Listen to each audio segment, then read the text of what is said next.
beautiful thing happens when you become one with your controller. Grenade throws, bullets, firing, all become natural when you become a slick slayer.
Buddy.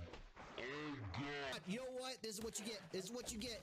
This is what you get. You've asked for this. You've asked for this. Oh, I'm gonna live. I will live. I will outlive you. You will not survive. That's right. That's right.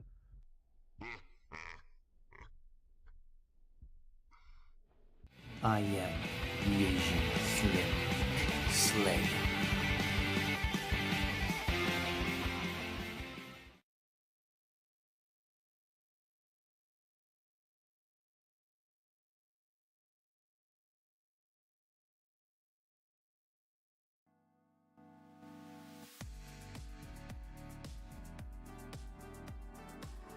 Alrighty then. What is up, everyone? How's it going? How's it going? Today, it's Tuesday. Happy Tuesday to you. I am the Asian Slick Slayer. You can call me Slick. I was at work today when the developer live stream number 2 went live today. They talked about Destiny 2 stuff, campaign stuff, it looks like. So we're going to go ahead and watch that today, kind of talk about it. We may play some other games. We'll see what's going on tonight. But we're going to keep it fluid. We're going to keep it flexible. But first, we're going to watch this live stream. Feel free to tell me your thoughts. Tell me everything, what you're thinking. And as always, pop those tops if you got them. Oh, yeah. NavyDarkStar, what is up, my dude? How you doing? How you doing? All right, let's get to this main screen here. Post it up. Stop the music and stop the YouTube side. All right, so here's the play. Here's what's going on today. Normal streams are on kick.com/AZandSlickSlayer and twitch.tv/AZandSlickSlayer. The vertical short stream has been modified a little bit, but it's a vertical short on YouTube. The reason for that is on Tuesdays, I'm figuring people are going to be scrolling their phones. We might show up on someone's phone randomly. So Tuesdays are going to be kind of like that. Even though it's a watch party in a sense, it's like that. So if you're over on YouTube and you want the full experience, come over to kick.com/AZandSlickSlayer or twitch.tv/AZandSlickSlayer. And without further ado, let's go. Do it. How's the music? Here we go. Cooking some dinner. What's for dinner, Navy? Oh, hold on.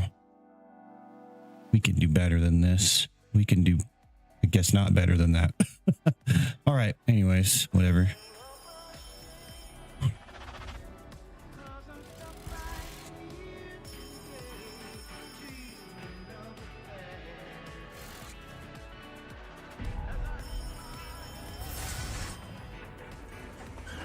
It looks like that's like an actor, like a real actor. Forget his name. Zion or something like that. Xander. Kepler. You've never been there, and you know every inch of it. It's the farthest either of us have been from home. In distance or in time. You're gonna get a call. An invitation only you can answer. So they're showing here the new movement that you'll be able to access in on this planet in the new expansion. The various different movements that they have access to. Choice is real. And every choice you make will lead you here.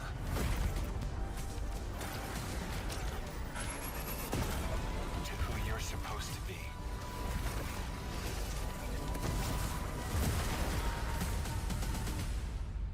Eyes up, weapon. How's the audio, everyone? Is it good? They have a higher res one on their YouTube channel. Awesome. Hello, welcome to Bungie. Welcome back for our second live stream for The Edge of Fate. What you just saw was our launch trailer. We are 14 days away from launch. Yeah, 2 weeks. Pretty insane. 14 Today we're going to be talking days. about what activities are on Kepler. What can you expect from world tiers as you're going through for replayability? And to introduce that, we actually have a wonderful human being on the couch next to me.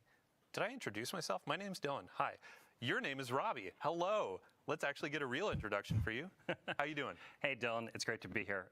I'm the assistant game director for Destiny 2, and I focus on working with the broad Destiny 2 team and creating this game for our players and charting a new course to some new frontiers here with The Edge of Fate. Just 14 days away. It's crazy. Right? It's awesome. Yeah. I keep telling folks on the team, it's like, we got 14 days, and they're like, wait, huh? It's already here? So today we're going to be looking at Kepler. Can you give us a quick overview? What are we going to be looking at? Yeah, so we're going to be looking at some of the free roam experience on Kepler, and we're also going to be taking a sneak peek at the end of one of our campaign missions that is replayable in the post game.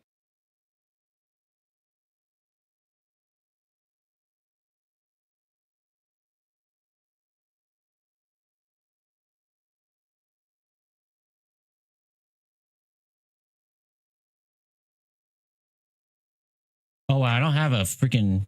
That's weird. Teams comms and my voice. Oh, limiter. The limiter's on. Here we go. So it should be able to. Should be louder now. Let's actually get a real introduction for you. How you doing? Hey, Dylan. It's great to be here. I'm the assistant game director for Destiny 2, and I focus on working with the broad Destiny 2 team and creating this game for our players and charting a new course to some new frontiers here with The Edge of Fate. Ears beware. 14 days away. It's crazy. Right? It's awesome. Yeah. I keep telling folks on the team, it's like, we got 14 days, and they're like, wait, huh? It's already here? So today we're going to be looking at Kepler. Can you give us a quick overview? What are we going to be looking at? Yeah, so we're going to be looking at some of the free roam experience on Kepler, and we're also going to be taking a sneak peek at the end of one of our campaign missions that is replayable in the post game after you complete the campaign of the Kepler experience. We're also going to be talking here about our world tiers a little bit, which we've talked a little bit about in the stream, and we're going to talk about a lot more here today. And so what we're showing on screen right now is the world tier difficulty selector that's on the destination.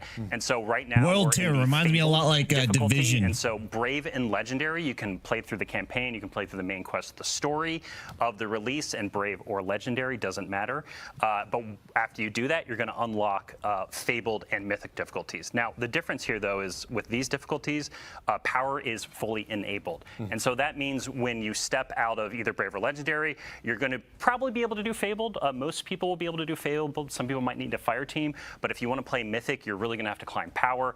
And the difficulty really escalates, and then the gear gets better. And so if you're hunting for that, that tier 2+, 3, 4 loot, right, you're going to be needing to play and Fabled Mythic to find that. Killer. higher tier loot. Yeah. Yeah, let's get some combat going. Really quick, what is the state of our fire team? You were mentioning we're in Fabled, so this is going to be after they've already done their first playthrough. Yeah, so this fire team has played through the Legendary campaign. Right now, they are inside of the Gorge, which is one of our 4 major regions of Kepler, and they are in free roam right now, and they are going through one of our free roam encounters. And so the other thing I should call out here is within these free roam encounters, there are reasons to basically go back through the destination using your new abilities in new ways. And so, sorry, can you ask me that question one more time? Like, I feel like I answered it, but then I segued into something else. I said, what state is our fire team in? Oh, post-campaign. Yeah. We're post-campaign. Sorry, thank you. Yeah, we're hunting higher tier loot and gear here. Super excited. And He is super excited. Doing some of our post-game quests. So both Fabled and Mythic have their very own quest associated with I kind of like this environment. That are one part of like completing the Triumphant Seal to earn refreshing, some exclusive cosmetics and emblems, but also these worldcast unlock some additional loot in the game as well. So specifically the Mythic quest that's associated with that world tier unlocks a variant armor set for the Kepler armor. So as you're playing through the campaign and throughout the experience, there's a 2 and 4 set piece bonus on the Kepler armor set. Once you complete that Mythic, kind of, I listened to it. Dixie, I listened to it. Welcome to the stream, by the way. Set bonus and a unique shader on it as well. Awesome. Figure, we can all watch it again. Last week, or you haven't heard about gear tiers, set bonuses, we have a full talk blog about article it that went live last week. Go ahead, visit that, check it out. So you're going to be collecting this spark. This activity. This is going to be a free roam mission, right? Yes. And these take place in places that are regions on the destination. Yes. Can you walk us through that? Yeah. So I talked about it a little bit before, but this is the Gorge, and so the Vex have actually put a big security lockdown on this entire region inside of Kepler. And so the fire team right now is basically like breaking through this security lockdown. And so each of these regions feature multiple of these major encounters. Is kind of what we call them, these free roam encounters. And these are kind of like the scale. Ooh, just got try to get through that security grid, and you did not make it. Yeah. Each of these major encounters we have are kind of like the size of like roughly like a lost sector, but ultimately they're more complex. They have more mechanics. That you have to use the destination abilities to solve some simple puzzles and encounters inside of them.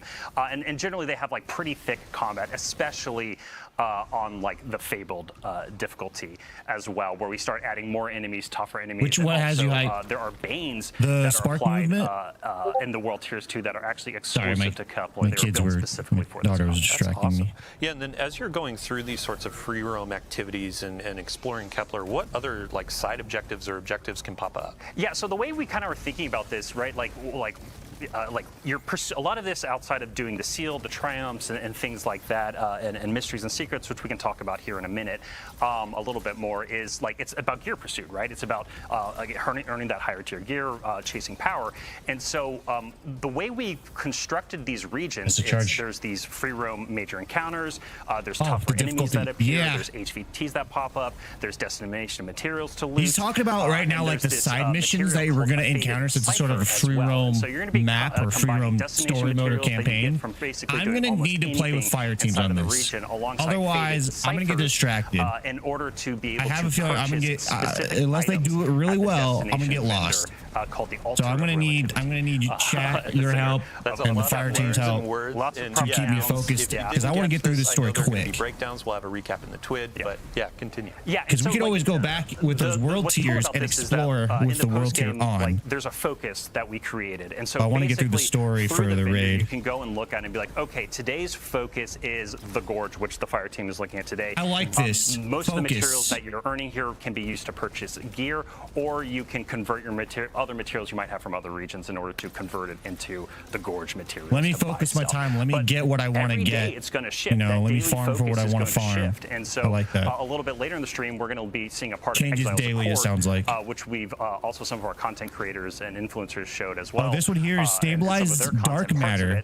So this one here is another movement type. Of the 4 major regions, the daily focus will shift day over day to basically kind of change what you're focused on, what gets you access to that. Oh, look at that new enemy type right right there. And since we're on the topic of rewards, you were talking about like the currencies and the vendor. You want to join this before the campaign? stream, actually, there's a new form of attunement for the you destination probably as well. will be, Yeah, but so something that was really important you to us got it. was You like have 3 characters to grind. it just we want to make playing what we call like the Pepper action Pig game, sounds like dope. actually experiencing free roam like this. They didn't really the talk mission much about it, content, did they? Like when you earn that piece of loot on Kepler, as you're completing these activities and just got nuked. No, I'm so happy that yeah. they're dying because they were like, this won't be too hard. And it's like, oh, world tiers? Let's introduce them at a higher difficulty, shall we? Yeah. But sorry, go ahead. No, exactly. Yes, this is. Yeah, I think it's cool that they showed us how difficult they can be. They just used actually Mattermorph in order to open up a pathway to get around this Vex grid that opened up in the middle of the encounter. But anyway, we were talking. Specifically, I'm sorry, remind me. Attunement. Attunement, thank you. Attunement. Basically, you're going to be able to attune at the vendor a specific piece of gear, armor, or weapon, and any drop on Kepler that drops a piece of armor or weapon will have a chance to be that gear. We just wanted to make sure that, as you're playing through the destination, as like you're carving your own path, you're figuring out your own farm routes inside of each of these 4 regions each day of the week.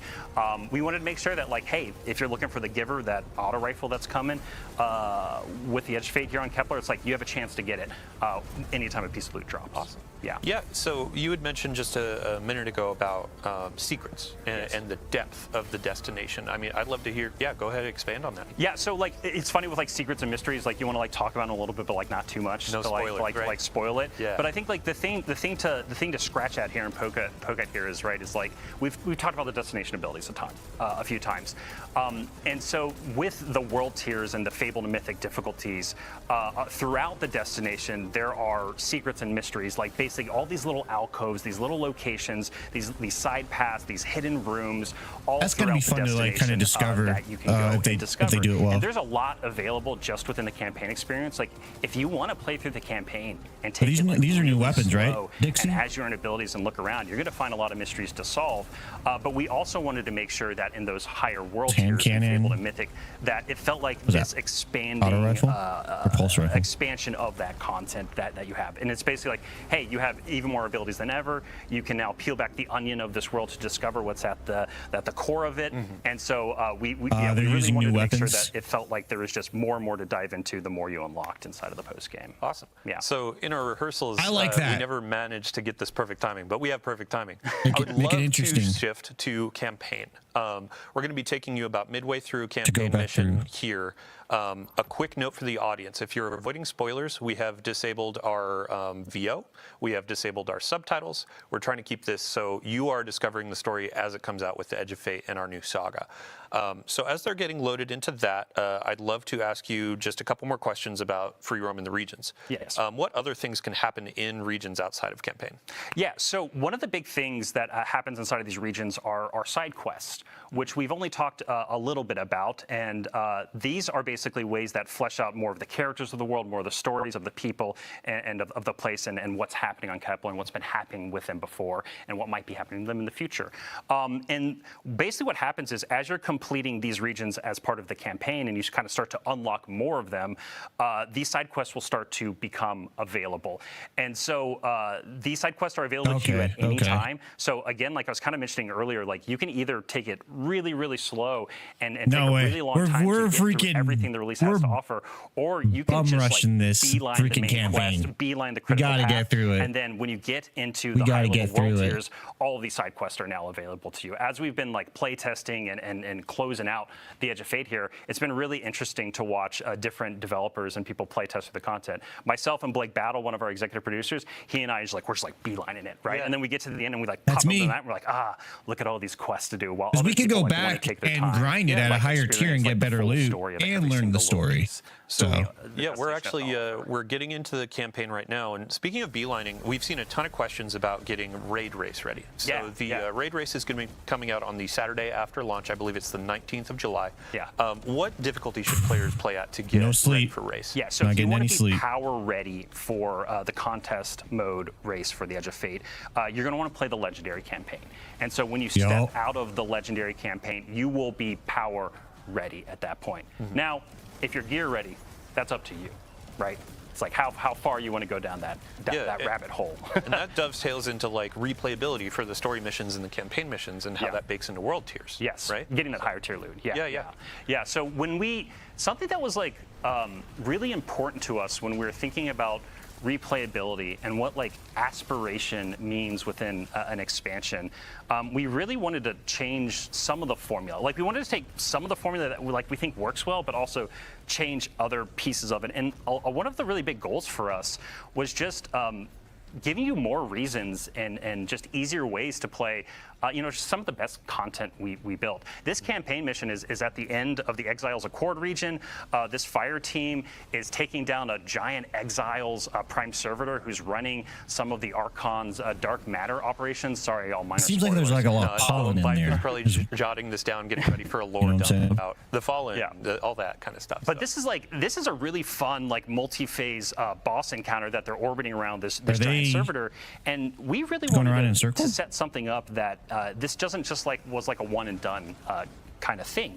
And so things we've kind of done before that we're going back to that we think work well, there's going to be multiple weekly missions that you can play that are larger missions. So we have a capstone mission for each of our regions. We also have some bookends at the beginning and end of the release that the overall like length of them and complexity, they are very similar to legendary campaign experiences. Dixie, what time are you getting on? So something new that You we have a did fire though, team, for this release, though, you have a fire team is we ready also have a bunch for, of additional story missions the campaign and that take place stuff? during the campaign and you're first introduced to. These are shorter experiences, but they still have like huge impact on the story, moving the story of the main quest into Kepler 4, and also help you to unlock different abilities and things throughout it. And so in the post game, in the higher level, in the world tiers, we actually have a story mission playlist where you can go in and it's like a rotator and you're rotating through a bunch of different randomly selected story missions that are about 10 to 15 minutes. Some people can, if you're going really fast, can get them down a little bit shorter.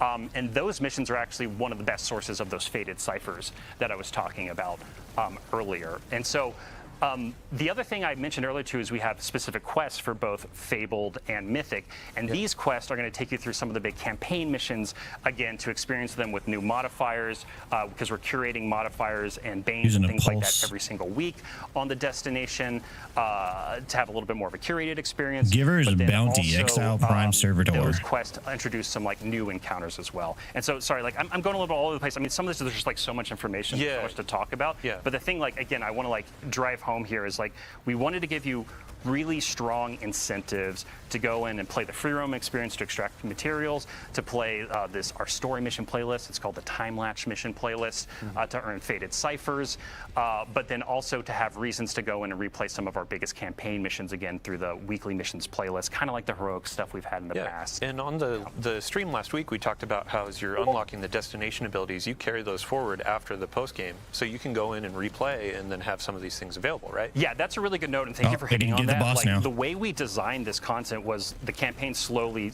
stepped you into these different abilities and unlocking different versions of them and higher tier versions of them. When you're in the post-game experience, we intentionally designed puzzles and encounter mechanics and things, and like even in this boss encounter, there's multiple times that they've had to use Matter Spark to like get into the vents and stuff below this area and pop up through the world. And through the campaign, you would actually have to go and find like a Matter Spark pad to activate that. And that's actually kind of part of the puzzle. It's teaching you to kind of look at the world and think about the world in a different way that is intentional.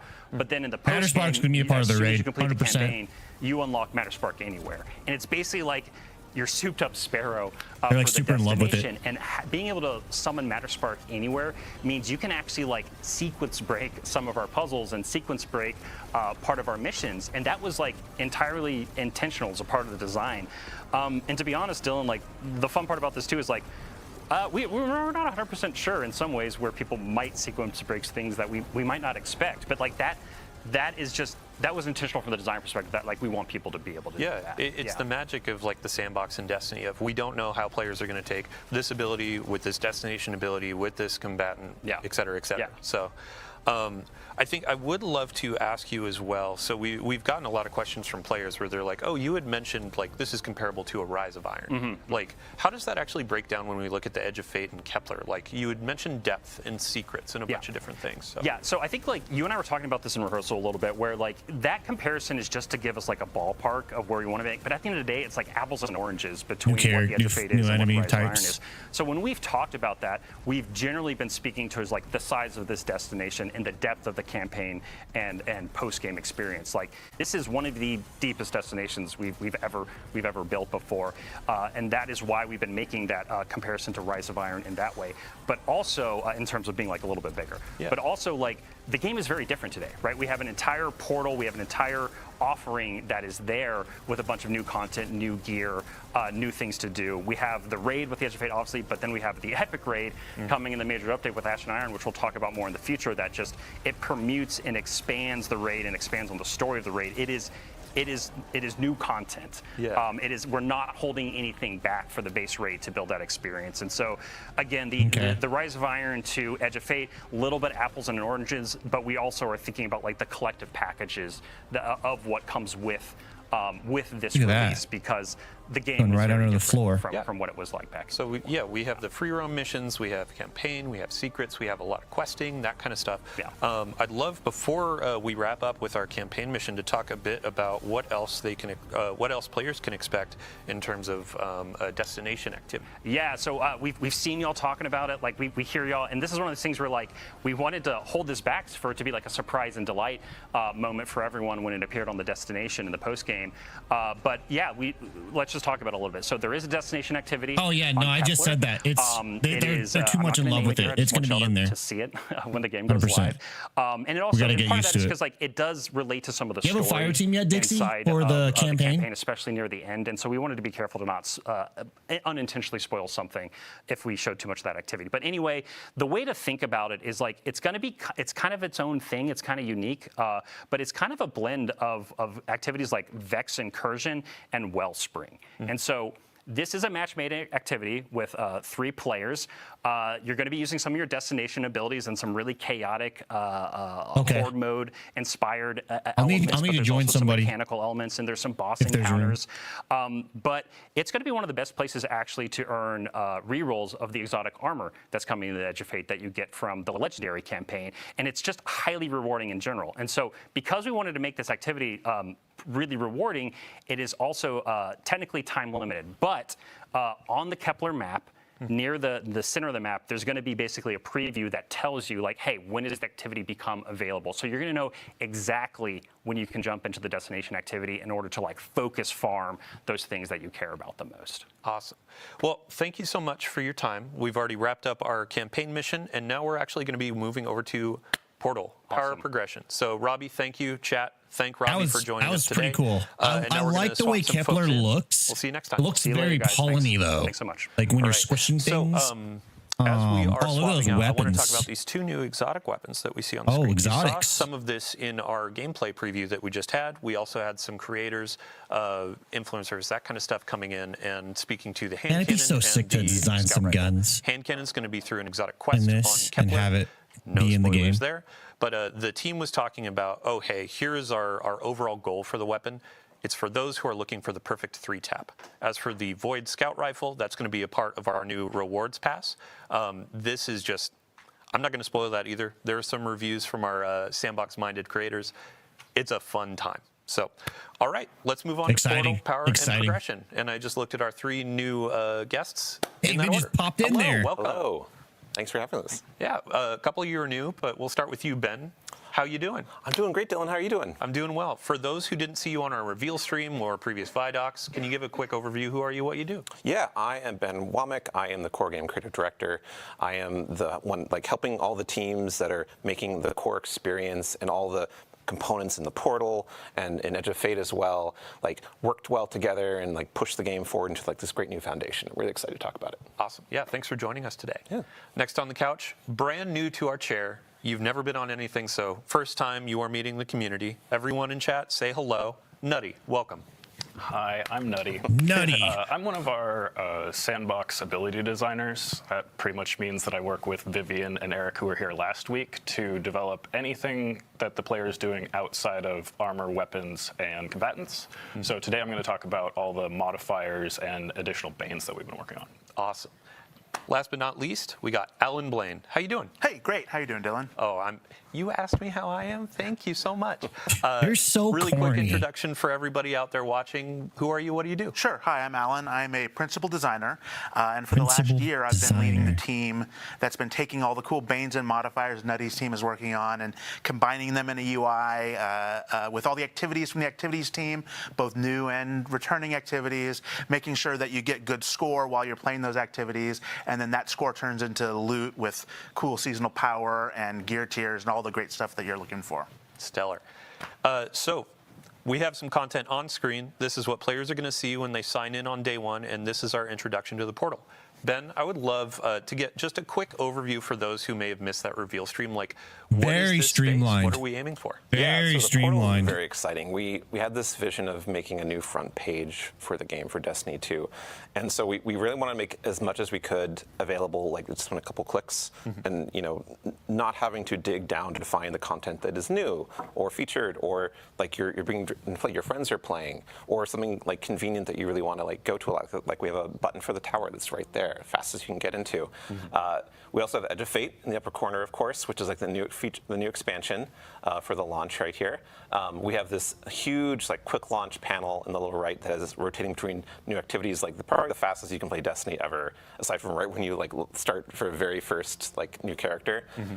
It's gonna let you just like hit and play something right away That's with like, kinda- no delay. once we And get then used to it, that's actually kinda a nice. Very like nested depth there with all the ops categories on the left, which are all the different kinds of things you can play in the portal that are hooking to all the new systems that I'm excited for the solo that Alan tab. and Nutty have been talking about. Awesome. Yeah, really quick, I'd love to go just line by line for Solo, Fireteam, Pinnacle, and Crucible Ops. Give them an introduction. Yeah. So Solo Ops is like a new thing that we're doing in the Edge of Fate launch and for the core game. These have activities that are designed to be played by solo players. They're only one-person fire teams, and they're intended to be content that if you just like have a few minutes, like 10, 15 minutes to play Destiny, and you want to go on and That's like me. feel satisfied about your time, get some great loot. That's me. You're going to go to Solo Ops and like have that opportunity. It's going to be like a really great, concise like experience.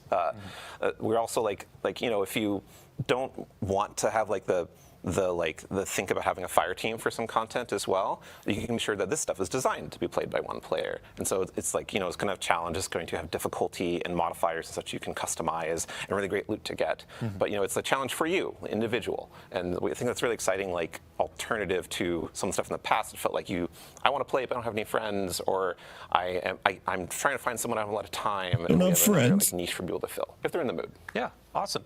And then next up, All my we have friends don't play Fireteam Ops. Destiny anymore. Yes, fire team ops. So, like, just talking about fire teams, like, quintessential Destiny is playing with two other players, a fire team of 3, right? And so we have all of the activities in fire team ops are a 3-player fire team. We have like classic strikes Wow. in there. We have like missions from past expansions, like in Europa, like the Empire hunts. We also have like onslaughts are in here. We actually scroll down and more. There it is, the coil. So past seasonal activities coming back and like integrating with all the systems we've been talking about. That we're gonna talk more Hyper-focused. about, so that they're like available for you to you in, get new get you loot out. in, to work on your power climb, to basically just like have a great time in whichever way you want to. Awesome. Yeah, I mean, since we're already in the screen, let's go ahead and get our fire team set up with our activity. What are we playing today, Nutty? We were going to do the Dark Priestess Empire hunt. Awesome. So here, I'm actually going to pass the mic over to you and Alan. Let's get some bans, some modifiers, all that kind of stuff set up. Really quick, can you introduce each of these sections for the different modifiers, and then we'll go and kind of pick and choose what we want? For sure. So we're starting at a master activity, and this is 300 combatant power. The first row there that has all the selectable icons that you can change are our challenge modifiers. These are things that will increase the combatant power and add some additional difficulty to it. The first one is our Banes. So here you decide what Banes are going to show up, and we paired all of them as like 2 combos that either work well together or at least interesting. Today we'll do Threaded and Caltrops. So Threaded is where as you damage the combatant, it will spawn Threadlings, and when it dies, it will throw out a few more Threadlings at the same time. And Caltrops is a void area that gets spawned near you, like between you and the combatant, and then when it dies, it throws out another one. So something to make it so you either need to get up in the air or keep going through. So starting with retaliation. Yeah. If I die, you're coming with me, pretty much. All right, next up, what do we got? Yeah, let's do subtle foes. So this just makes it so that when some of the enemies are far away from you, they will be invisible, and that helps them get into close range. Or if you are using a long-range loadout, you won't be able to deal with them as much. So you might want to bring some close range. And they're like very invisible. Not like, yeah, not like a little bit of player stealth, but just like you don't see them. Yeah, you really have to like pay attention to see them from long range. What else do you want to do? That's pretty neat. They don't have that now, do they? So Glass Cannon is kind of a fire team equalizing one where it only punishes the person who's doing the best. So if you have that buddy that, clears the strike ahead of you or is getting all of the Not kills, gonna be me. well, we're actually going to give him a debuff where he will just take more incoming damage. And I like this stuff. If you are a little bit closer with your friends, then that's actually a catch-up opportunity where maybe you take over the kill lead and now you're the one suffering a little bit and kind of a fun. So if I'm playing through this activity and I'm stealing all of your kills, I'm putting a bit of a debuff on myself. Right. Taking one for the team. Yeah, true. And maybe I'm letting you finish a few of those. Yep. All right. What else? Let's do one more. Chill touch. Yeah, so we were talking about getting the enemies into melee. So this will make it if they hit you in melee, you will suffer a stasis debuff and slow down. Awesome. And that pushes the power all the way up to 360. And those things are also increasing the potential score that you can receive from this, and the score is what drives the reward. Right. So you see right here when we picked Chill Touch, the gear tier you're going to earn went from tier 2 to tier 3 for this activity. So it's really important to pay attention to what you're earning. Yeah. So you know what you're going to be getting if you achieve that score at the end. Okay. Yeah, and this is like we've talked about this last week on stream about approachability and making it easier for players to understand as they're getting in. So a lot of UI treatment. Shout out to our teams that have been doing this to show you combatant power and all that kind of stuff. So yeah, tons of love and passion went into that. seriously. Okay, so let's look at player stakes. Oh, do you want to take this? Oh yeah. So player stakes are the next category down, and they're more about the player's interface with the game itself. So things like locked loadout. We have no HUD is an ability that we added here, so you can play with no HUD for a little extra score bonus. And these are things that are really sort of letting you sort of tie one arm behind your back while you're playing. It's not making the combatants more powerful. It's changing how you're playing the game. That's kind of going to be interesting you to can start with play. No ammo. You can start with locked loadout. We'll be it's putting cool. some more player stakes in Ash and Iron. Yeah. I love no HUD. Go. You're going to talk about it first, aren't you? Well, no. You can have the Okay, no HUD. You go first. I just wanted to have us move on to the next bit because we've talked about tying one hand behind your back. Let's talk about no HUD later. Go ahead. Okay, but in the next bit, this is what you get to do with your other hand. So here are the things that benefit you. Let's try Livewire. This one is one of my favorite. It's a combination of the benefits sprint bring for down amplify that the you gear have in score you could get. along with inherent AC/DC feedback fence. So we buffed up the enemy's melee capability that hopefully they'll get up and punch you. Well, now if they do, we're just going to shock them with lightning. So I'm kind of balancing out that additional challenge that we added and a different benefit that will kind of counter that and make it so it's actually a little bit easier for me. Yeah. What else can we do? Healing finishers are great. Just another way to get back health, or if you go in for that finisher and take damage on the way, that you'll be able to fill back up. And let's do one more. And sure, hypercritical is pretty fun. This one is actually a little bit tough because it makes it so that the enemies will take less non-precision damage, but more precision damage. So as long as you're hitting your shots, it's easier. Awesome. And then Ben, we actually we noticed this a bit earlier. There's one more modifier up at the top, and that's actually limited time, right? Yeah. So this is a accelerator that this is a double bonus focus. So you're going to second drop from the bonus focus activities. So this is we will have given the calendar different accelerators that are on for a given week or day that will apply to the whole portal and have different benefits. And we're also going to have more of those for events and other things going on in the game to give you kind of another fresh twist or an incentive to see what's going on in the game and get some a good time. Realize that is a good time to play because we're trying to make every day a good time to play Destiny. Yeah, I think one of the modifiers we saw during our rehearsal was a bonus to Suros weapons too. Yeah. So it's a bit of there can be loot bonuses, there can be gameplay bonuses of more power behind certain weapon archetypes. It's pretty fun. So stay tuned to our calendars. We'll definitely sound off when it's a week of a cool theme. Let's get it launched in and actually start taking on some of this combat. Can I talk about no HUD now? Oh yeah, please. Okay, so they aren't going to show no HUD because it'd be confusing, I think, on the stream. But no HUD is a great example of something you can engage with if you want to, because it's a challenge. It gives your score more opportunity to get better loot, but it takes away information going to the HUD. But what it also does is it makes it feel very cinematic and interesting, and like you kind of like feel more in tune. I'm kind with of the character curious and to try the gameplay. no HUD. And that's like a good analogy for what we're intending all the modifiers you're selecting to do. That it's like going to let you set up the situation like that he was talking about, like, oh, enemies have chill touch, but I'm going to like have live wire to counter it and create these cool little gameplay moments that are really like something that you choose for how you want to play for like really awesome loot. Yeah, and Alan, when we were talking through some of these modifiers, like we've taken an inspiration from a ton of different places. Yep. Like No HUD in particular, shout out to Sammy Cat. Yep. Called her out last week for all the bows we were showing off, but also no HUD. And we're hoping to get a bows only loadout modifier coming in the future too. We really do want to look at how people are playing the game, whether they're creators playing on stream or people playing at home, and really try to let them set up the challenge for themselves, how they want to do, right? Whether it be challenge modifiers, stakes, or the boons. Yeah. How often are we going to be adding more modifiers to the portal? Well, we're going to have some new modifiers coming with events. And we're going to be adding new modifiers with the mid-season update with Ash and Iron. Yeah, a major update, yeah.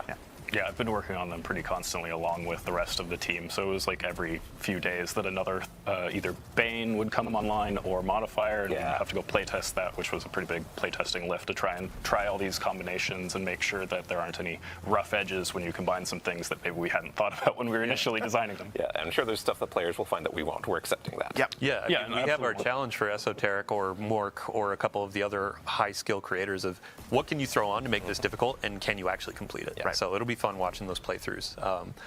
Ben, I paired with that, how often are we going to have more activities being added to the portal? Yeah, so we want to like regularly refresh the portal on like so that, you know, there's stuff coming online like on like somewhat weekly cadence. Like we're gonna have kind of a weekly like new stuff coming online for the first few weeks, and then when events come in, they're gonna have big changes like lots of new modifiers or like portal wide like effects. There are some are going to come with activities as well, but we're also going to be every major update. We're going to have new activities that come in. We're also going to have like shakeups of existing ops formats, and we're actually we're going to have a really cool new activity that's paired with an event at Ash and Iron launch. I'm not going to talk about right now, but I think is really fun. That's going to be an exemplar of like, hey, we're shaking things up. Here's a brand new thing, in addition to all of like the classics and Destiny like Vault that we're bringing out. Not just new activity, a new activity type that you've never played before. Yes. Yeah. Yeah, I mean, so this is all talking about like what you're going to be playing in the portal, and we're going to be moving on to power progression. So what you're earning, which is people love loot. Nutty, thank you so much for joining us. I'd love to give you just anything else you want to say before you leave. I definitely want to shout out the rest of the Sandbox team, not just those of us that were working on additional modifiers and bans, but like that playtesting lift. We had everybody across Sandbox disciplines in all of those playtests to try and hit as much of this as possible.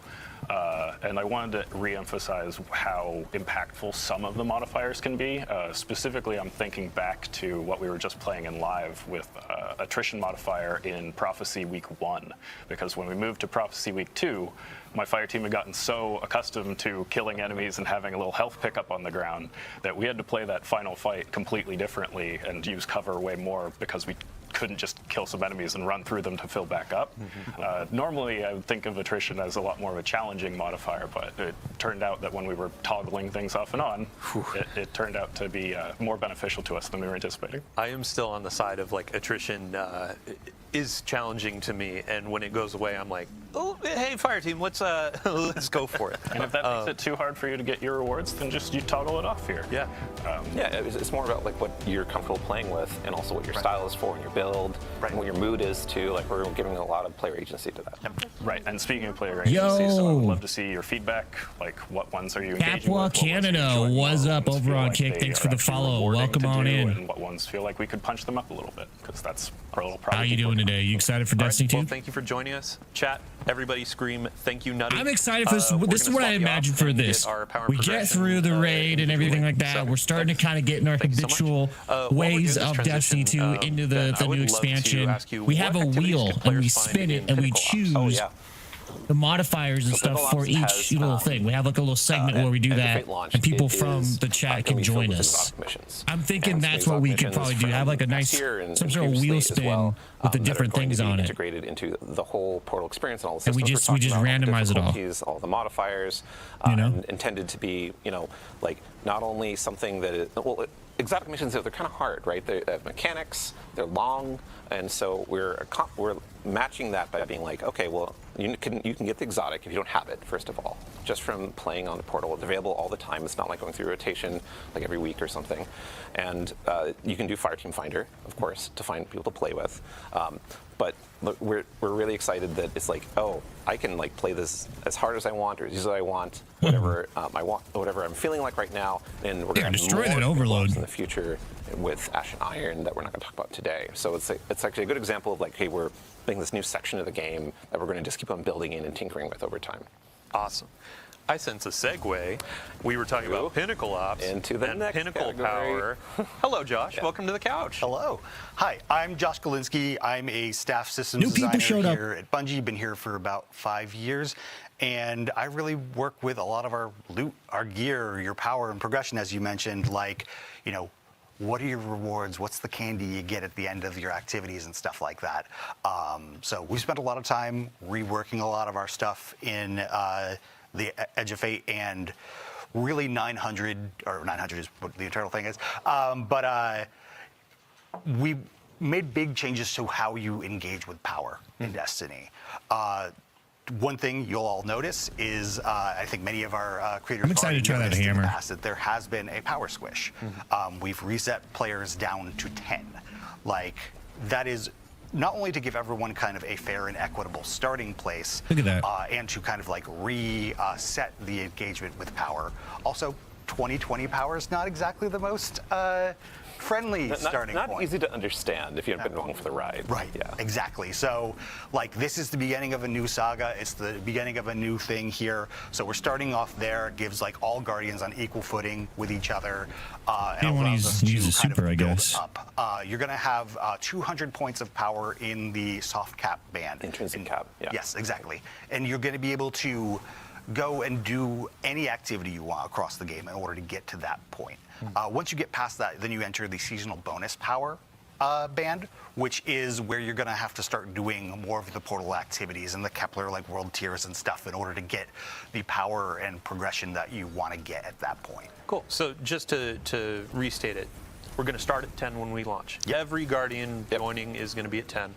First 190 levels, so up to 200, that's going to be effectively your base power level. And then as you're going into more powerful activities, higher tiers, that's when you start going up and up. Right, and you'll be able to get up till 450 power up until not Rise of Iron, but Ashen Iron. Once you get to that point in the season, then you're going to be able to go even past that. Awesome. So when we're talking about seasonal power, is that replacing the artifact power that we have? Exactly. Like, we did simplify power a little bit further by taking power off of the artifact, and that allowed us to take the power we had there and put it back into the gear. So really it streamlines it. It makes it so you're only worrying about your gear power as far as your engagement with that. So it just takes one additional level of complexity out of the system. Yeah, and speaking of just like that power climb, like our Pinnacle sources have been updated to actually fit and give more agency, correct? Absolutely. So one of the things I think, if you're a longtime Destiny player, you're very used to the Pinnacle grind. And you're also used to the limitations that the Pinnacle grind puts on you, and like some of the intricacies that come with that. Like, there's been many seasons in the past where, I really need that drop of the boots to come from the thing, and I do my Pinnacle. Yes. I didn't get my boots. Not only are you able to more target farm individual gear pieces now, but also the limit of the Pinnacles is no longer a thing. We're going to have some challenges in the game that act as accelerators for you as a Guardian, so you can basically focus on those to get power, like more hits of powerful gear. But really, once you get past that, you can keep going. Yeah, like That's everything good. in the portal That's is a source good. of pinnacle drops. Exactly. As much as you want. As many times as you complete it, with it being up to how you perform and how challenging you make the activities to be how far you can go. Right. You still have to achieve that score as you Yeah. go up in power for the higher difficulties to get that better loot. Right. And we'll still have curated experiences, correct? So if a player doesn't necessarily want to spend a bunch of time like creating that challenge, we have those offers too. Yeah, and like we do have like matchmaking, which is like set modifiers for every activity that has not aside from solo ops. So solo ops doesn't have matchmaking, Yeah. but for fire team ops, like you can match with other players. The modifiers are set, and we also have playlists. Modifiers are set, but we have more than that too. We have conquests, Right. and those are set. Yeah, and we'll talk about that in a Yeah. minute. Yeah. Just a fun note, we've seen a ton of feedback over the years about players want to play Strike solo, and now Oh yeah. That's You a great pop it. point. Yeah. So the we kind of going along with the idea of being player driven. If you don't want to play a strike like a Grandmaster Nightfall-esque strike, or even like early like difficulties with other players, you don't have to. You can just play it by yourself. You can take as long as you want within the confines of like the modifiers you've chosen to complete the activity and get the loot you have. So that falls into like what is your mood? Like what is it you're feeling like playing right now? And like of these options, like what's appealing to you? Awesome. Yeah, I think back to you, Josh, really quick. Just from a high level, we talked about how Infusion is changing in the last blog, which, by the way, you should go read it. Can you give a high level for folks that didn't catch the blog? What's changing? Yeah, at the highest level, upgrade modules are no longer a part of that Infusion thing. They're still going to continue to exist in the game. They can still drop from legacy content, but you can dismantle those for, I think it's an enhancement core and like 1500 Glimmer. And so, like, those. How are they going to do We're this? going to have a new unstable core currency that's going to exist, and you're going to use that in addition to enhancement cores in order to, infuse your gear up for the season. Okay. And a bit of Glimmer too, right? Yes. Okay, cool. And really at its core, it allows us to just have more texture over things. And one thing I should call out is that seasonal power does reset at the end of this thing, and players will be reset back to 200 when Renegades comes out. Got it. Cool. Yeah, I think just last note on the power climb. So during our reveal event, you spoke about Crucible and how you can actually power up in Crucible to kind of keep pace with your friends. Like, can you? I'm kind of excited for that. Yeah, so Even though I there's don't play the time in Crucible a lot Destiny's anymore, it'll past still when you be. could just play Crucible It'll be a fun. lot, and you can get your power, you get great gear. You could like fold in with your friends to play a raid or the challenging content, and we've kind of lost that somewhat over the years. Like it's harder to like feel like Crucible is your identity and really feel like the game is rewarding you for that. So with Edge of Fate launch and the core game and the Crucible ops that we have, which is a bunch of playlists. I think he was just showing us the new start from that power 10 and just play Crucible, and you'll Ingrams. get powered drops. You'll go up and you'll eventually get higher tier, be able to get like really great sets of gear that will then be as good as like anything else that you can find in the game. And you can just play Crucible all the way to the power cap if you want to. We are going to ask you to perform as you go to get more consistent rewards, but it's totally possible. Yeah, and Josh, you mentioned before too of like trials and competitive Crucible are going to be ways to accelerate, right? Absolutely. If you're putting yourself in the pools with the like higher skill players and challenging yourself, that's how you're going to get your faster rewards. And not to mention the Trials armor sets and stuff, like they're really cool this time around. Yeah, we have a unique armor set for Crucible, for Trials. We have weapons, a bunch of cool rewards coming up, and we'll have a preview of that. One of our characters actually has Trials gear if you didn't notice. But now we have a good moment I didn't to look at our notice. seasonal hub. Alan, I'm going to ask you to actually walk us through this. Yeah, sure. If you notice the seasonal hub up there at the top of the portal screen, if you click into that, you come to the hub, which you're going to have a bunch of daily challenges and weekly challenges. And those are going to give you XP. They're going to give you bright dust. They're going to give you extra drops in on a portal activity. But it's going to give you progress towards the weekly reward track there. And the weekly reward track has lots of currencies and powerful drops on there. But it also has, if you tab to the next one, it's going to have some Vanguard Armory and Arsenal tokens, which give you bonus drops from Zavala from the list of weapons or armor you can get from these activities that are going to be higher tier, and they're going to be a higher power than you can get from even getting the best grade in there. So you'll want to be doing these, and these refresh every week, and get 2 pieces of armor and 2 weapons every single week. Yeah, and this track is free, correct? Yeah, This is all game. This is all free. Everything Arsenal in the portal credit. is free. So if you scroll down from here, you're going to run into the Conquest page. Now there's What's 2 on this? Expert, 2 on Master, and 2 on Grandmaster, and these are effectively your Grandmaster replacements in the portal. These are going to be fixed power, fixed modifiers, no fire team power, and you get really good rewards for completing it. You'll get 4 higher tier engrams for completing each one. That are powerful. To give Yeah, you those are higher power, but you'll only be able to get it one time. But these are really about your journey through the season. As you level up, you can take on the first expert one, and then the next expert one, and then the master, and then master 2, and then finally the 2 grandmasters.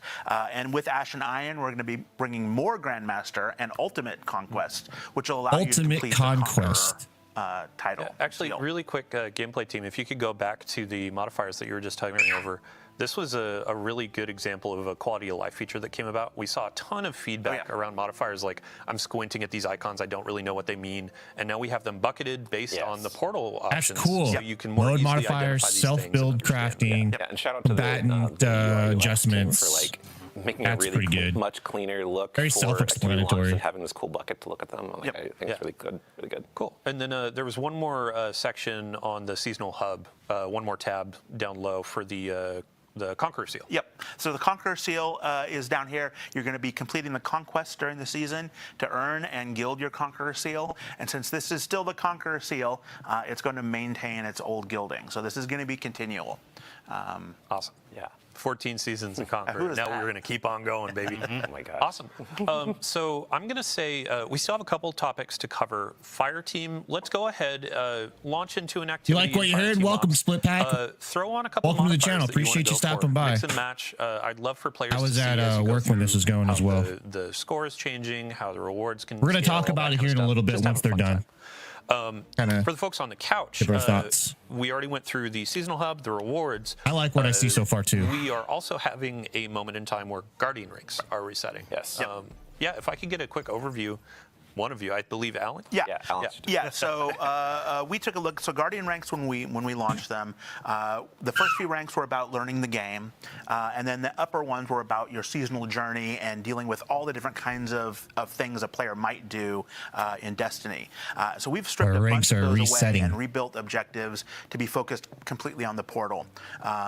So it's going to be playing through the various activities, using modifiers, playing all the different conquests, gaining power, gaining all the different kinds of rewards. It's going to be really showing like where you're at in that seasonal journey but purely for the portal. It's not going to reflect any dungeons. You're not going to have to solo any dungeons. You're not going to have to get commendations. I'd like to. What else don't you have to do?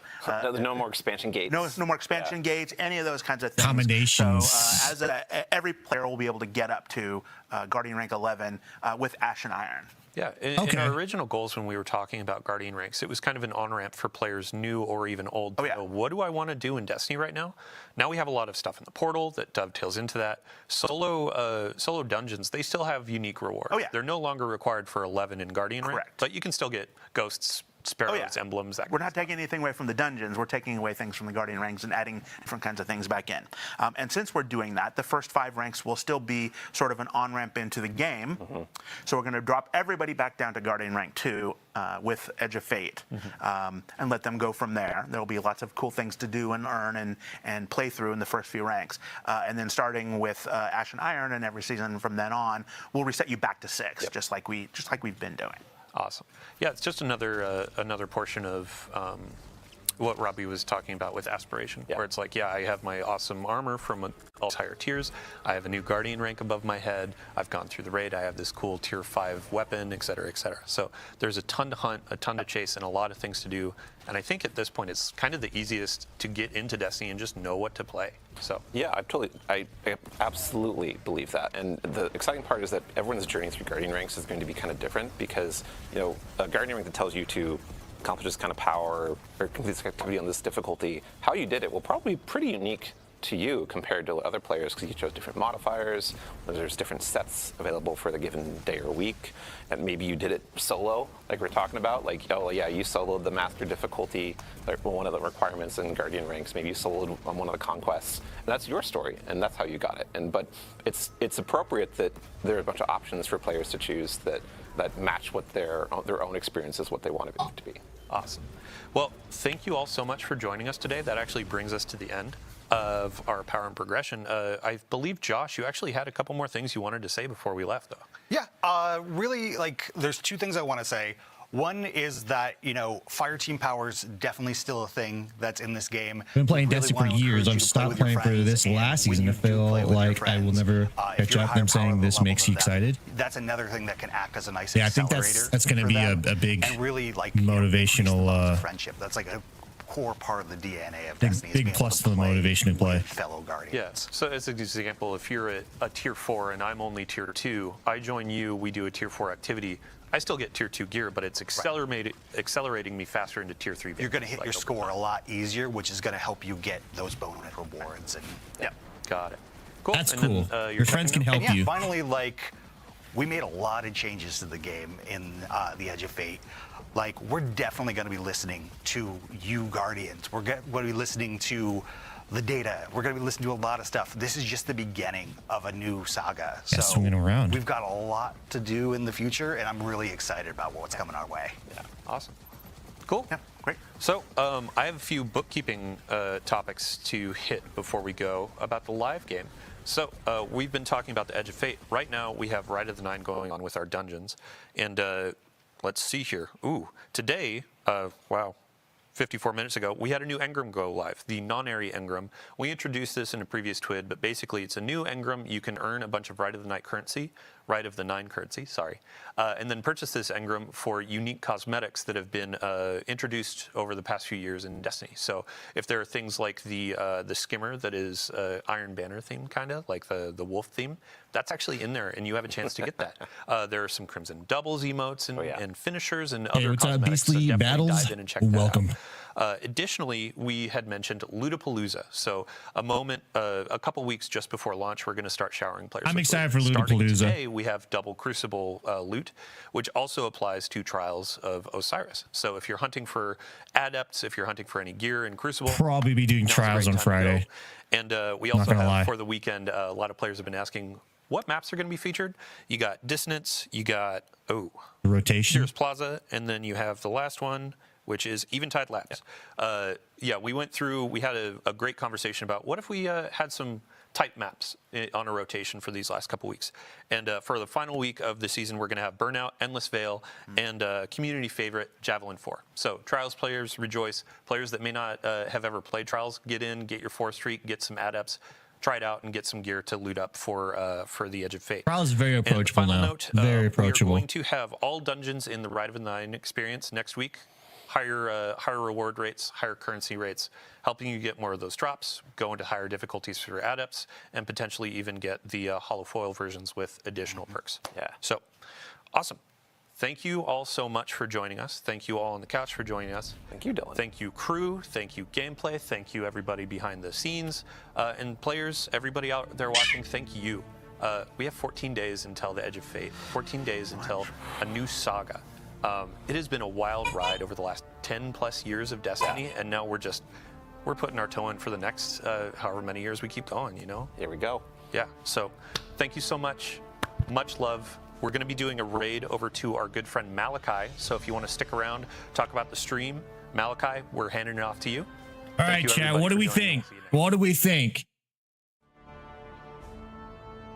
I'm hearing stuff like it was so hard to catch up, but the fact that they're kind of redoing the leveling system, everyone's starting at level 10 every season. They're gonna refresh or basically wipe or bring everyone back down to the same level, and you grind again. So people are excited about that because it means that they don't feel so behind. And this is kind of a restart of the journey. Everyone can start together again.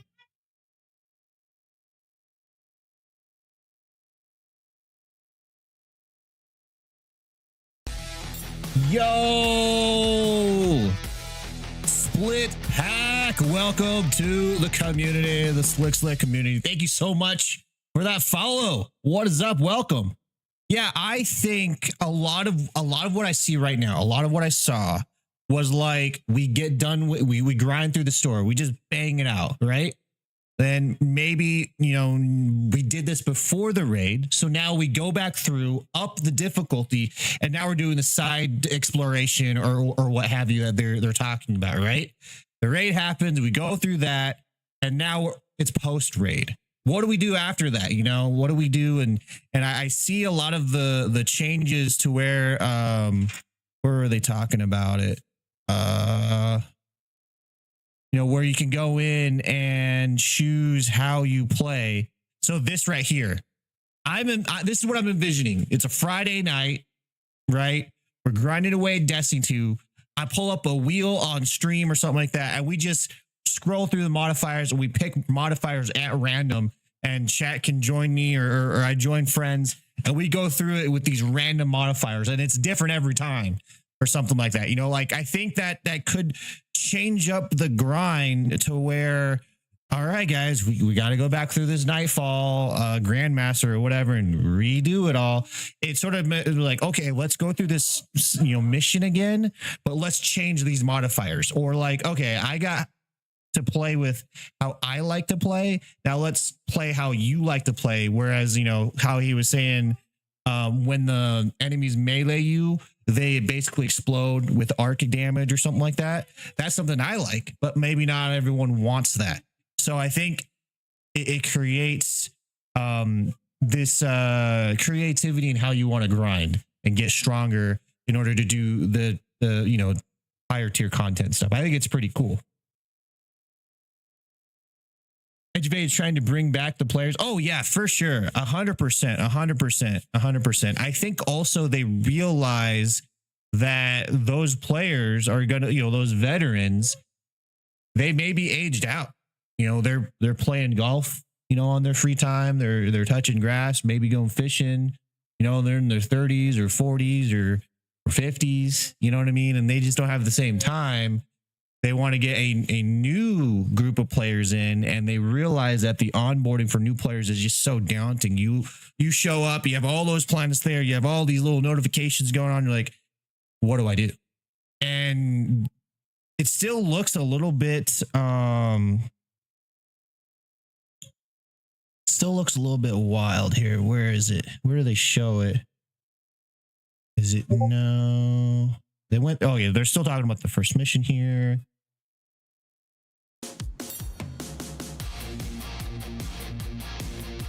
Yo, Lord Saber with the tier 1 sub for 4 months. We know it's total, been a lot longer than that. Saber, thank you so much for that sub. Enjoy your ad-free viewership. Sub badge. Okay, here we go. So right here, boom, this is the first thing you see, and it is a little bit confusing until they broke it down and explained it, and it all can be learned on the fly as you explore too. All right, I want to go to the tower. Boom. All right, what are some of these little things they have going on? I rotate through. All right, I want to play that. Boom. I want to do some solo stuff. Boom. I got a fire team. I want to do fire team stuff. Boom. They didn't go through Pinnacle and Crucible. I'm assuming that's like raids and like Crucible PvP stuff. So they're definitely trying to get players that start the game past the like, oh my God, there's so much things to click on. They're trying to get them right into the fun of it rather than, okay, now I got to navigate over here. I got to go talk to this person in the tower. Well, next thing you know, they're like 30 minutes into the tower, just walking around, and they don't realize that they don't have to talk to all these people. They can just go do something. This right here says, go do something. Jump in, go do it. Oh, they did go through Pinnacle? I must have missed it. Was it, oh, yeah. It was like, was it the seasonal hub? Is when they did all the modifiers, right? For, that sounds interesting too. Where is it? Is it before this?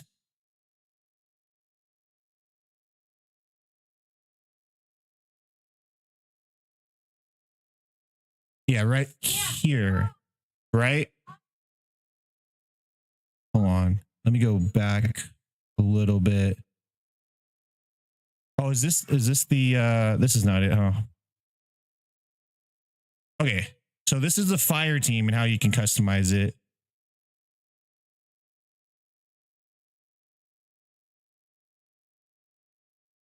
I think what I liked about that was it looked like seasonal hub. Okay, we're almost right there. Where's the preview? The preview's not doing anything, just okay, so almost like right there.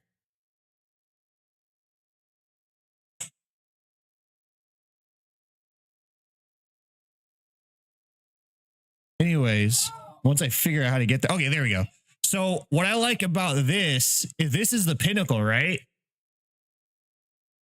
But basically, this is your like, okay, you want to do grandmaster stuff. So it starts you off with expert, master, grandmaster, and then they have higher stuff, and then you get your title after that. And I think that's pretty cool and like self-explanatory. You know, I think I like the way they're getting the habitual stuff that veterans already know what to do right out in front as an option for people right in their face.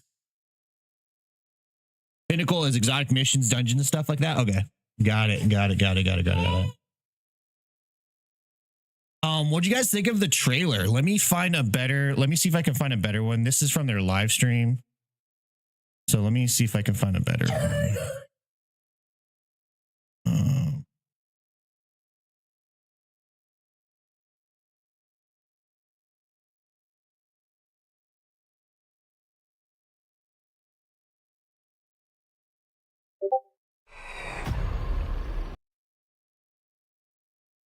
Good. Destiny 2 trailer. Edge of Fate trailer. Oh, there it is. So this has a higher. Yeah, has a higher. It looks better. Cause I'm stuck right here today, dreaming of a face. Is this the actor? Is this the actor from Star Trek who played Spock? Zachariah or something like that? So much lore I've been diving into all day because of it. Oh, really? You've been diving into lore because of the trailer? Has Biden's made a video yet? I kind of think it's cool that they're showing before the collapse footage. I know we're not going to play before the collapse, but still. Kepler, you've never been there, and you know every inch of it. It's the farthest either of us have been from home, in distance or in time. Types or whatever you call it. You're gonna get a call, an invitation only you can answer, Dark matter. and you'll say yes. They arranged it so you would never say no. Choice is real. And every choice you make.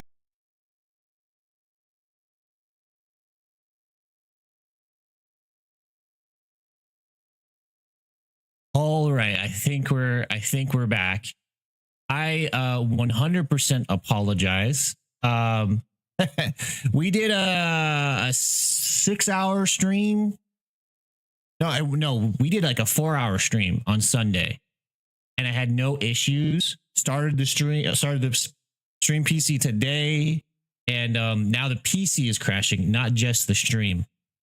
So I'm at a loss. It is pretty clear that the stream PC that we have is on its way out. It needs a good overhaul. So I got to go through it. That'll be fun. But since we're back and up and running, I'm just going to send a message to everyone just to refresh the stream. Refresh. Okay, cool. All right, let's yeah, no, Matter Spark is definitely going to be a part of the Matter Spark, probably Dark Matter. Is there a third one? I forget.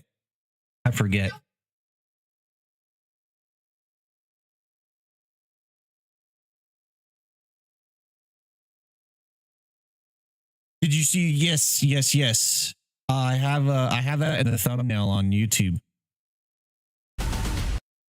Right here. I love the raid intros. I love the raid intros.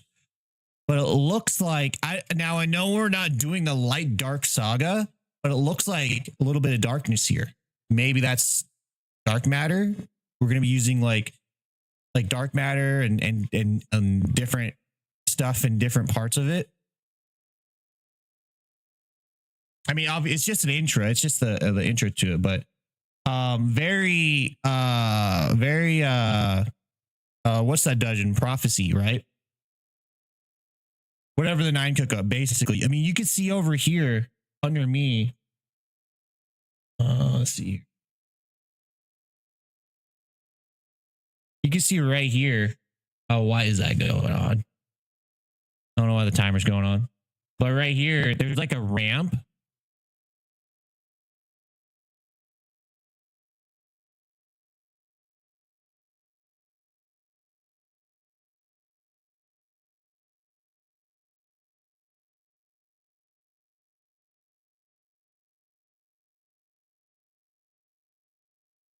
But yeah, do you have a fire team you're going to be playing with through the campaign, Dixie?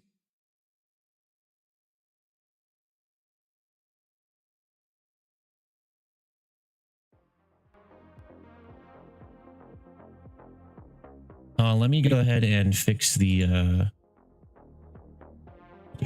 that way we don't blow people's ears out when we're playing the game. There we go.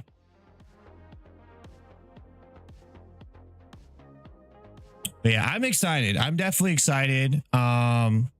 Basically, the continuation, the replay value for me in this while I grind for tile, like this right here, I seriously just imagine us randomizing every little step at some point. Uh-oh. Okay, so maybe we just don't have music going. Oh no, I don't know what's going on.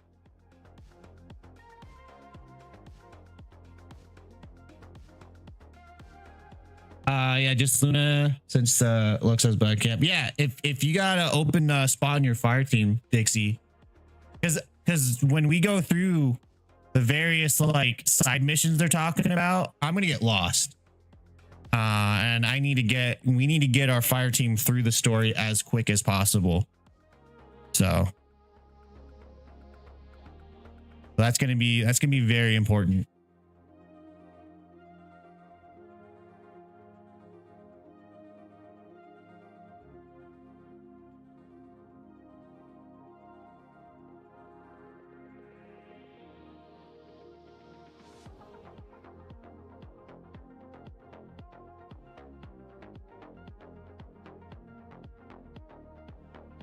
What else? What else?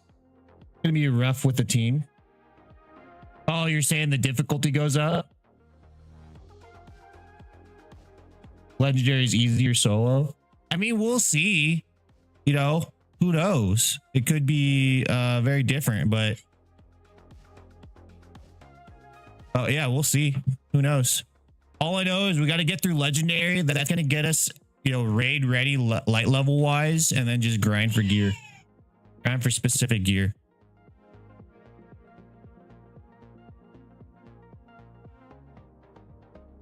Wonder if my like CPU is like overheating or something like that.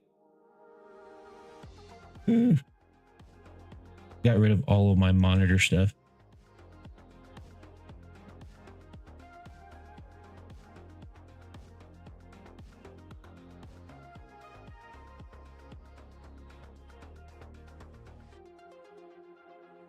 Gonna be hitting Fable as fast as possible. Yeah. And then there's gonna be just Ludapalooza going on right now. So yeah, I'll be in trials on Friday. It's very approachable. Not that I'll win in trials, but it'll at least be approachable. So I'm excited for that.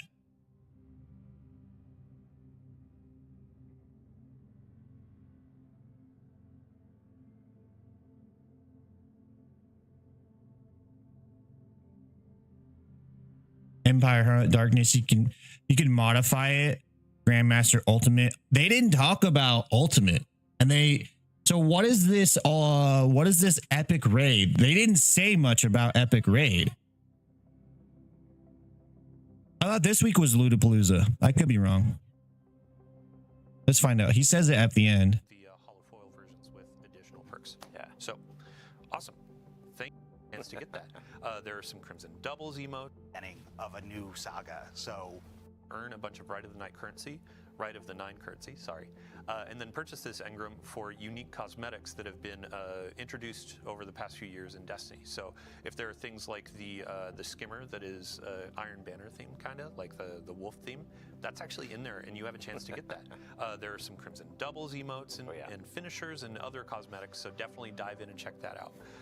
Additionally, we had mentioned Ludapalooza. So a couple weeks just before launch, we're going to start showering players with loot. Starting today, we have double Crucible loot, which also applies to Trials of Osiris. So if you're hunting for adepts, if you're hunting for any gear in Crucible, now is a great time to go. Okay. And we also have, for the weekend, a lot of players have been asking what maps are going to be featured. You got Dissonance, you got, Cirrus Plaza, and then you have the last one, which is Eventide Labs. We went through, we had a great conversation about what if we had some type maps on a rotation for these last couple weeks. And for the final week of the season, we're going to have Burnout, Endless Veil. Remember how in Pantheon they changed raid mechanics and added stuff to normal encounters? Okay, that's how I figured that's how Epic Raids was going to be. Try it out and get some gear to loot up for the Edge of Fate.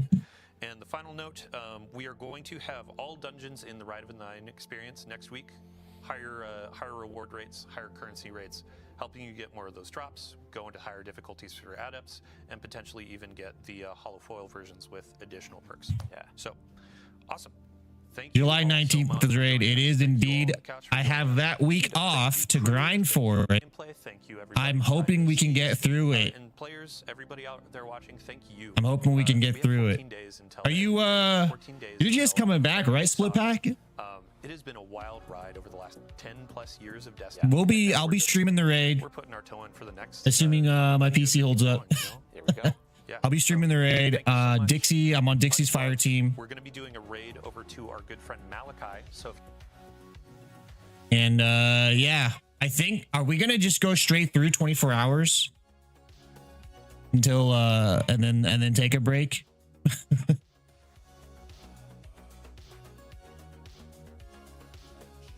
And then how are we going to set a time for how long we're going to go blind? Honestly, I don't mind. I don't mind not going blind. Since we've come close to finishing it and we didn't.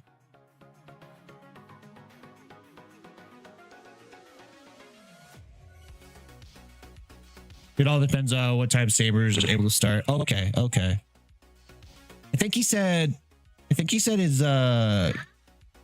he has off for the raid. Going in blind it's so rewarding once you start figuring it out. But a lot of the raid day one raids Dixie and I have done that, I've been a part of his team, at least the last ones that we've done in recently. We've always gotten right up to the edge, and like the time limit's running out for the day one like emblems and stuff like that. So I think it might have been the last raid where we had a rule of like, okay, we're gonna do this encounter and we're gonna keep going until we can't figure it out, and then we will get some help, by looking at other streams and stuff like that. And I think that was the raid they all started hiding their streams and stuff like that when they're figuring it out. I'm off, but I do have jury duty that day, the day before. Oh, you couldn't get out of that? I was for sure that you were going to be able to get out of that somehow. I was for sure that I thought you were going to be able to get out of that.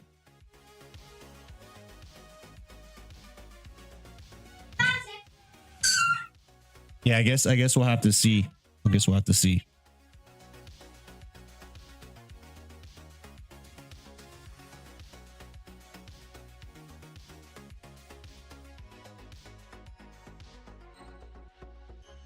we're still talking about Destiny. I don't think I'm going to go on a full blown like thing with Destiny, but at least I'll pull up the game so we have something in the background going on.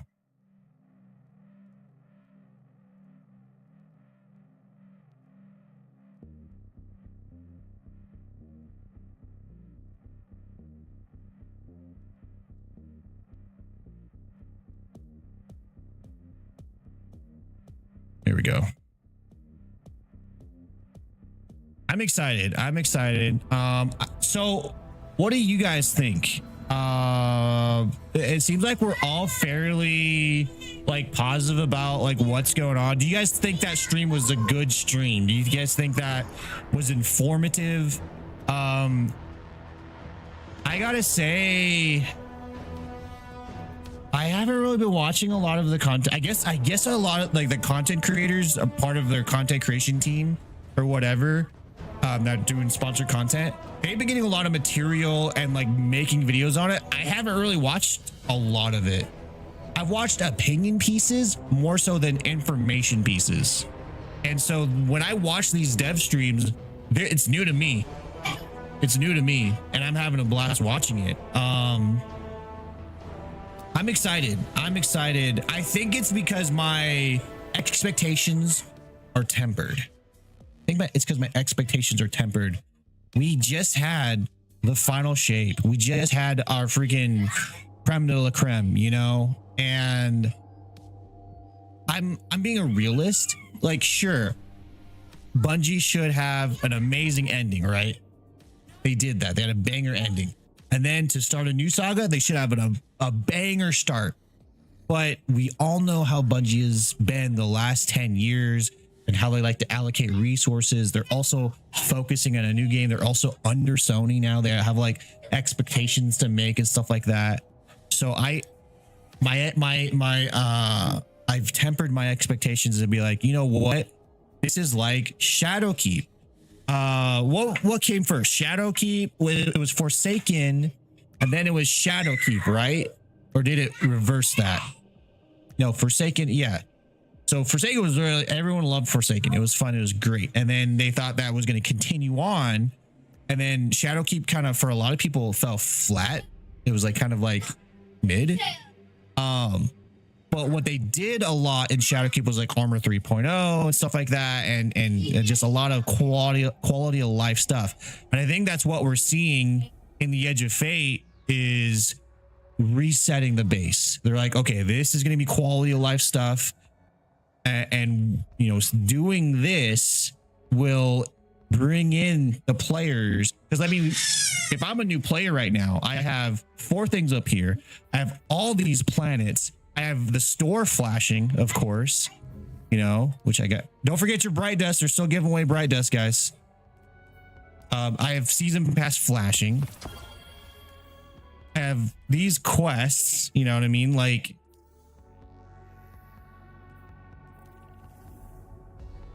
so they're setting it up so they can have a basically be able to funnel and give a rich experience to new players that are coming in, because what the next expansion after that is the Star Wars one, right? So the Star Wars one is for like people that aren't Destiny fans. They're Star Wars fans. They're attracting the normies in a sense. And so when those players come into the game, they don't want to confuse them or overwhelm them. They want to focus them in, and then they want, you know, once they get used to the systems of Destiny, then they want to challenge them and allow them to choose how they want to be challenged and have fun and be creative and stuff. I think they're just setting the base. I think they're resetting the base. I think it's fine. I think it's great.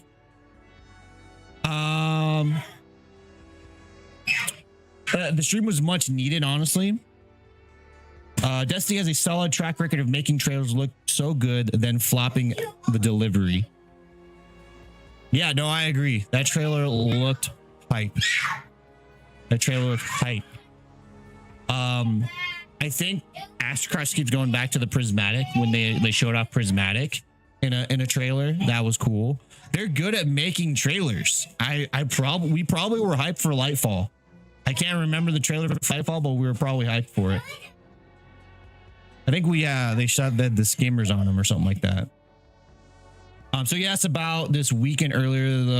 The plan is to start with VOG, then maybe a second raid afterwards. Okay. Have a theory on raid. Oh yeah, what's your theory for Renegades, Dixie? What's your theory? Dixie's the raid team guy.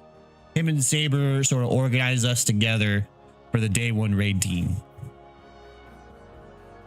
Basically, if I ever do an open raid team and I'm like teaching people, all my knowledge basically came from Saber and Dixie, especially because Lord Saber was the first person like I ever raided with. Like it was Leviathan on Destiny 2 is a Leviathan raid, and he was that first LFG party that I joined. And from there, and trying to find replacements and all that stuff, we became friends, and when we're still raiding to this day.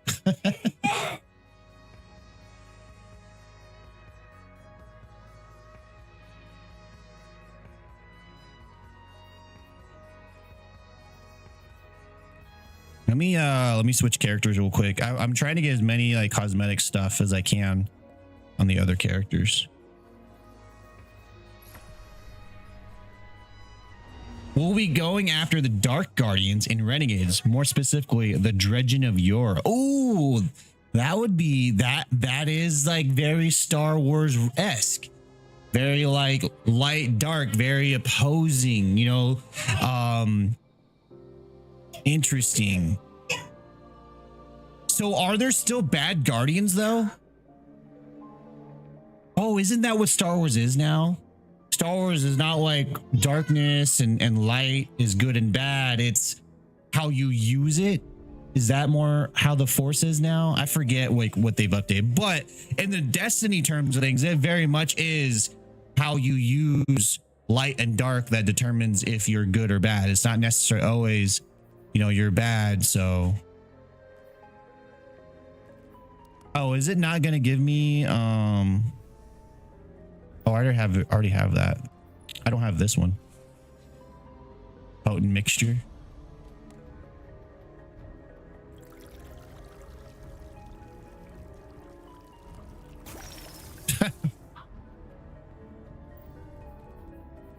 Quests. Season pass. I think I got everything here for my season pass on my Titan.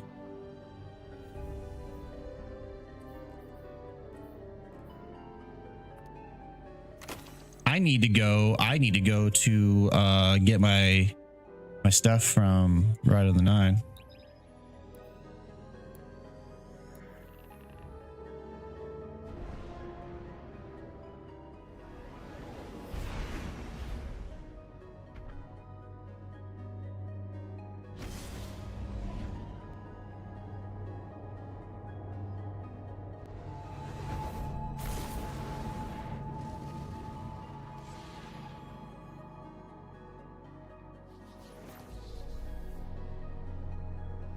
Sorry, Shadows of Yore, who are the followers and believe in Dredgen of Yore. Guardians Gone Rogue.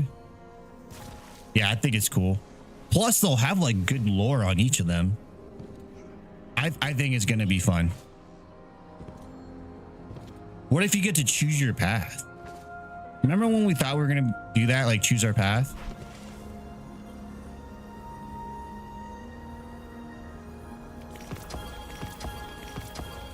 I can't believe I didn't grab this when I first came in here.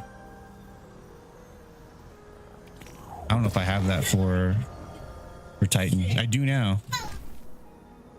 Hey. Hey. I've just got attacked by one of my kids.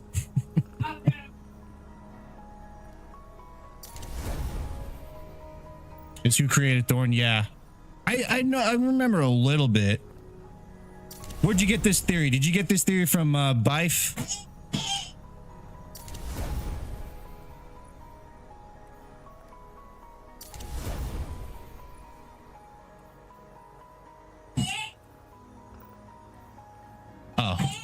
Okay, they're equal.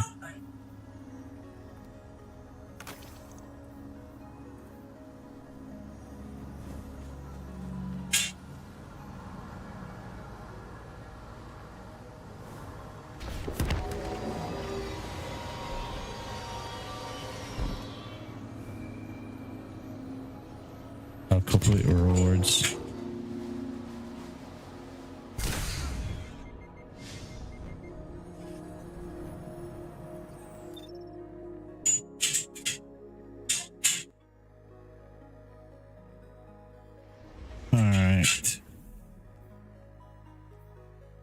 All right.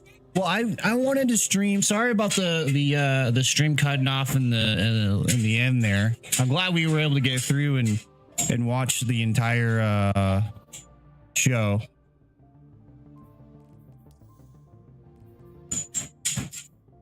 But yeah, I just wanted to get on and kind of watch that. So usually if you're new to the channel, I don't stream like every day. It's usually Tuesdays, Thursday, Friday, Saturday. Sometimes we roll into Sundays. So Tuesdays are usually like, I just got done with work. I'm just going to chill. So we're going to do like chill games like No Man's Sky, or just random games like Schedule 1. I think we have Peak on the docket. I'm just waiting for my friend Dana. She's sort of under the weather right now.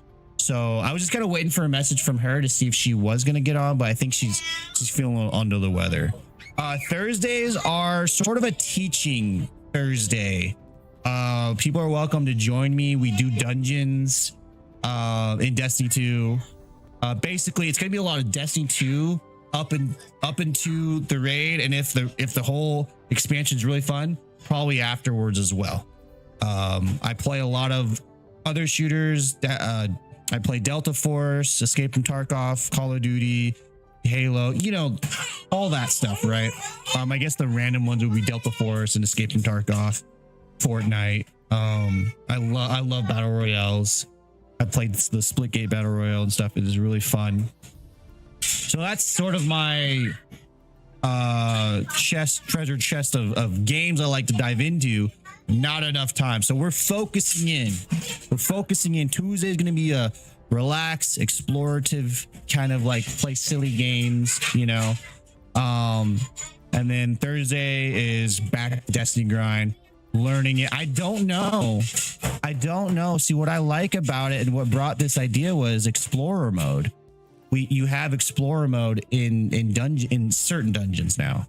And I have a lot of friends that haven't completed some dungeons, and I'd like to teach them how to do it in Explorer mode. So it's so perfect for that. So that's what I'd like to do on Thursdays, as well as maybe try to solo a dungeon in the normal mode or whatever. We'll see what happens, but we'll be playing Thursday Destiny 2. Friday we'll probably be grinding in some hard stuff. Probably trials. Saturday is raid day, so we get with the raid team. So that's the plan that we've been going with for a little bit now.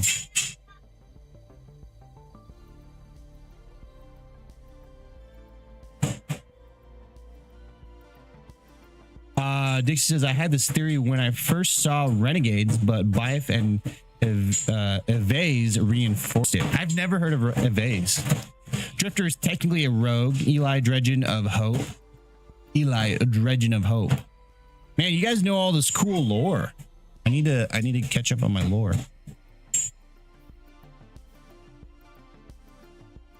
Hopefully by this Thursday, I will figure out the weirdness that my stream is incurring.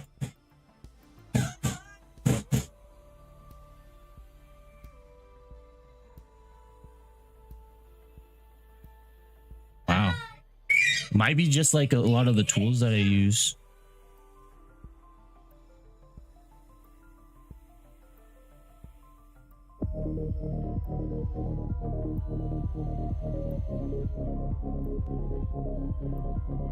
Oh, sorry guys, that should not be on the main.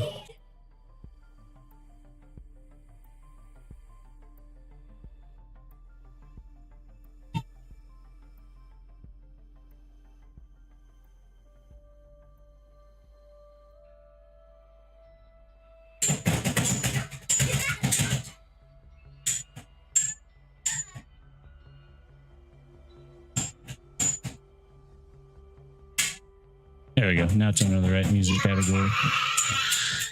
Yeah, we'll figure it all out. He's also known as Jerome.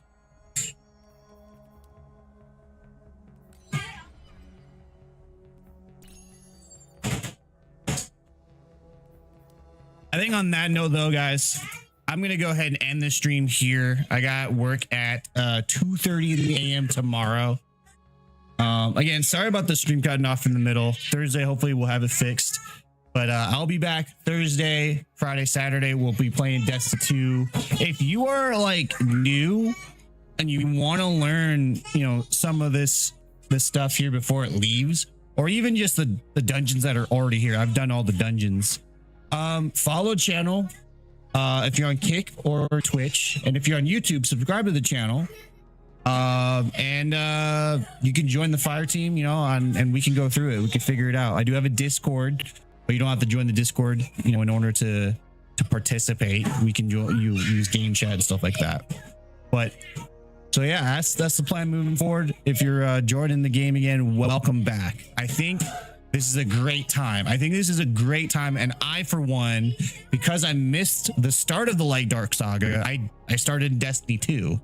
I didn't start in Destiny 1, mainly because I listened to everybody else. I listened to like kind of, I said, oh, I loved Halo. Should I play this Destiny game? Hey, you know, whatever. And then like, I remember I worked at GameStop. And I was giving out the Taken King. And I'd be like, oh, you excited to play the Taken King? And they're like, yeah, you know how Call of Duty players are. That was the same vibe I got. They were just like, there was like this weird apprehensive, like, you know, I didn't see the passion, and I jumped in. I pre-ordered Destiny 2, and then I played the demo of Destiny 1, and I was like, holy crap, why did I not play this from the start? So now I don't listen to anybody. I go off of my own, you know, what I feel, how it is. And I think it's going to be a great start. They're setting up the base. Obviously my excitement's tempered. You know, I know what turmoil Bungie's going through right now with Marathon and Sony and all that stuff. So it's tempered, but I think they're setting up for Renegades to be a really, really fun expansion. And we're going to have fun as veterans with all of all the quality of life changes, you know, being able to choose how you want to challenge yourself, you know, with the different banes and all that stuff, and how combatants punish you or how you punish the combatants. I think that's going to be really fun. So I'm excited. It's nice meeting you too, Split Pack. Thank you for stopping by. Saturdays, you'll always see me live doing the raids with the raid team. I'll be playing with Dixie. Last time I was doing midnight release, it was for Destiny 1 back in 2014. Can you imagine that? Yeah. Midnight release. I gotta say, didn't the Nintendo Switch 2 have a legit midnight release?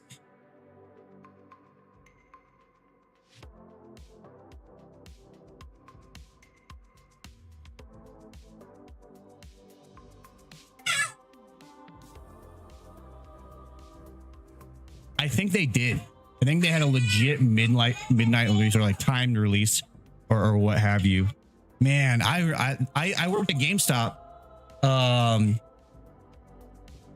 2000 had to be like 2017, 2018. No, my son was born.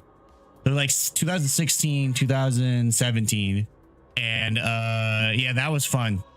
You know, just the joy of handing out a game and seeing people super excited, the joy of like looking down that line and just, you know, knowing what these people are going through, even though I wasn't going to play the game or whatever, knowing what they were going through. And then, you know, of course, if it was a game that I was going to be excited to play, being part of that moment, and then just like getting hyped as people like were excited and telling you and all this stuff. So it was fun. Yeah, we're super old. My back would give out waiting on the midnight release. Yeah, you'd have to like bring your own chair and stuff now. All right, I gotta put these kids to bed. They're getting all rowdy. You can see they're clawing at me. All right, everyone. Thank you for stopping by. Thank you for the follows. Saber, thank you for the sub. Split Pack, it was a joy meeting you. Come on back. We're gonna be Thursday? So we're gonna be learning some dungeons, all that jazz. Hopefully I get the PC figured out.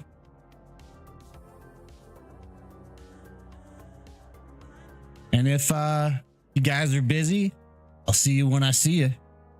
As always, keep on slaying, everybody. I'll see you. I'll see you, Dixie. I'll see you. I'll see you in Discord and everything. Good night, everybody.